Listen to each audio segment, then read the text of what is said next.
easy money and easy leverage and so forth in investment banking. Creates a culture that's full of envy, jealousy, craziness, overreaching, over leveraging. It's a very hard business to manage, investment banking. It was out of control. The envy was these people went berserk. If one jerk got $4 million some year, the other guy was furious that he only got $3 million. And they just seethed and caused trouble. It was a very difficult business to manage. I think a lot of easy money that comes into finance just ruins practically everybody. No thanks. I'm all right with the coffee. Okay. Charlie, any thoughts on Apple Corporation? Well, it's a very odd thing for us to do, and obviously we've got no special insights as to how sticky Apple's business is. Apple whole supply chain is like one man with 2 million employees. That's very peculiar, and the man is not perfect. And on the other hand, Apple has a very sticky bunch of customers.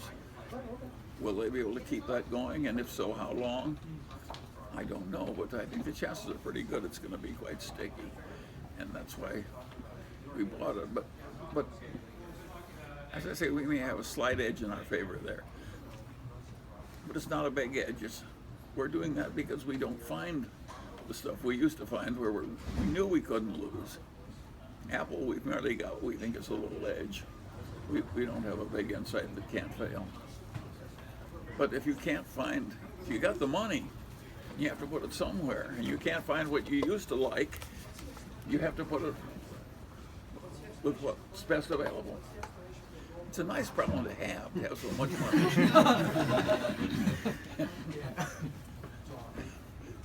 We shouldn't really be complaining about it. It got harder. The reason it got harder is we got so much money. When we bought that Coca-Cola, it was 1 million shares. It took us 8 months to buy 1 million shares of Coke. We were buying like half the trading every day. It's hard to get into all of these big blocks. Are you good friends with John Bogle, or do you? No, maybe I've met him once or something.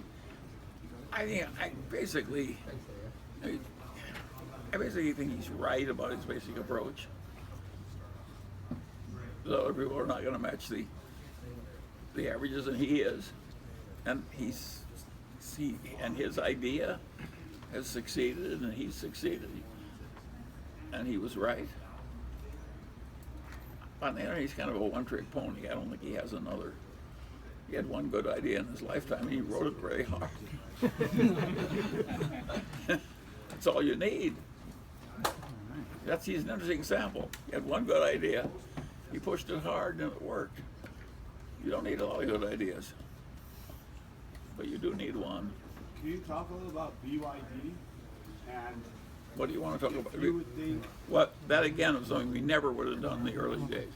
When I got into that through Lee, BYD had been pounded down so hard it was a Graham type stock. Now it was a Graham type stock in it. Wasn't exactly a startup, but a small company. Would you see BYD doing the infrastructure here in the U.S., or would they? No. BYD's now going into monorails. They'll do monorails in China. They wouldn't do that here in the U.S. though? Oh, they would, but I think they would be pretty dumb. Monorails in the U.S. have been a peanut business forever. Hard. In China, they can get permits. China, they just go do it. How about energy storage? Well, the BYD's big in energy storage already. You see that happening here in the U.S.? Of course, everybody's going to do energy storage. You got to time shift the power if it comes from either the sun or the wind. How would you? Of course, there's going to be a lot of storage. This might sound like Max Planck chauffeur kind of knowledge, but when it comes to finding the sellout price, the intrinsic value of the company, you want to compare that to the market cap. Of what? Just BYD, let's say. How would you? Oh, that's hard. And again, we've learned things there. When we bought in, we could see that a venture capitalist would have paid 3 times as much for that kind of a deal. So it was cheap as a and we could see it was a good venture capital thing because the guy had worked Minor Miracles already. So that was a cheap stock, but it was one that took some special insight. And I wouldn't have had it Leewet. It's Li Lu who found that. And once we were in it, I got to know Wan Chunfu, even though he can't speak a word of English. And Wan Chunfu is a genius. And he's shrewd. And he's honest, and he's fanatic, and he loves his company, and so on and so on and so on. And what he can do is just incredible. He learns whole new technologies. And So it's mostly qualitative. it's partly what they have, and it's partly what it's called. Partly I'm betting on the horseman there. I mean, because he's and he's got a bunch of Chinese, young Chinese. You can't believe what those employees do. He's got 230,000 Chinese working for him. Berkshire only has 460,000 employees. I mean, what? It's a lot of employees, and they can do things you can't believe. You look at those young Chinese girls. Would you buy the whole company if they'd allow that? Or I don't think so, because one of the reasons he succeeds is the Chinese are proud of a 8th son of a peasant that creates a little company all himself and is doing so far.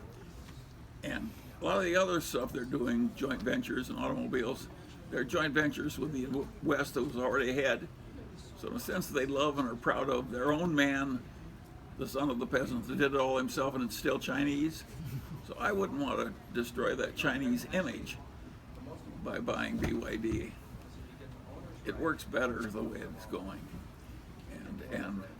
But you're right, I'm betting to some extent on a person. I was in their battery separator plant. There are about 5 companies on Earth that don't make battery separators. That goo comes by laterally and hangs together through its own chemical something cohesion. It's the most complicated damn process you ever saw. It's very hard to do. If you don't do it exactly right, the battery fails.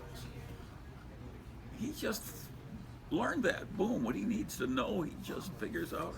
There aren't many people that can do that. Do you see similar qualities in an Elon Musk or somebody of that sort? No, I think that Wan Chunfu knows what he can do and what would be really difficult. And I think Elon Musk thinks he can do anything. And I'd rather bet on the man. So has some limit to his self-appraisal. Do you think Mr. Bezos knows the limits of his skills? Way better than you think.